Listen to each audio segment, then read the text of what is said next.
Moi, j'ai toujours dit que dans la vie, si on veut faire changer des choses, il faut provoquer. Après son accident en 1973, André Vigé s'était donné un but dans la vie, remarcher le plus tôt possible. Mais son rêve ne s'est pas réalisé et il s'est tourné vers le sport.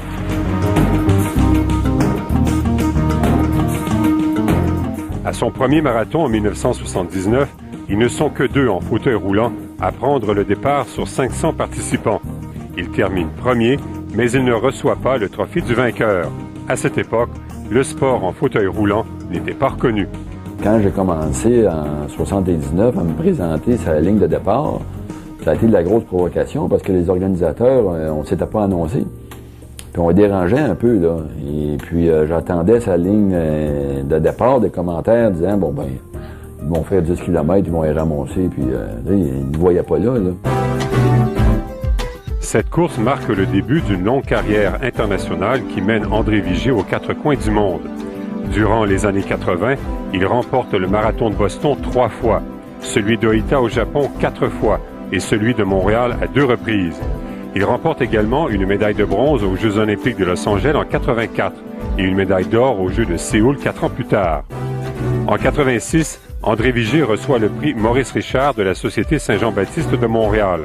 L'année suivante, il est fait chevalier de l'Ordre national du Québec et 2 ans plus tard, il est nommé officier de l'Ordre du Canada. Au cours de sa carrière, qui a duré plus de 20 ans, André Vigé a pu voir l'évolution du fauteuil roulant. On est passé à la barouette, effectivement, à la Formule 1. Retrancher 1 heure sur un marathon, et ça prend des changements assez radicaux. Puis aujourd'hui, ben, si vous avez suivi les péripéties de Chantal Petitclerc à la télévision, ben, vous pouvez voir le type de fauteuil qui existe là, aujourd'hui. Remarquez que quand j'ai fini ma carrière, c'était ce genre de fauteuil-là aussi que j'avais. André Vigé ne fait plus de compétition, mais il continue de s'impliquer pour que les sportifs paralympiques soient reconnus comme des athlètes à part entière. Mais ce qui compte le plus pour lui, c'est l'intégration des personnes handicapées dans la société. André Vigé aime dire « Tu es ce que tu penses ». Il applique cette maxime à tout ce qu'il touche dans la vie. Il fait toujours du sport, mais seulement par plaisir maintenant, et il s'est découvert une nouvelle passion, la peinture. Le pire, c'est de commencer. Puis une fois qu'on a commencé, ben, ça prend forme, puis ça prend couleur.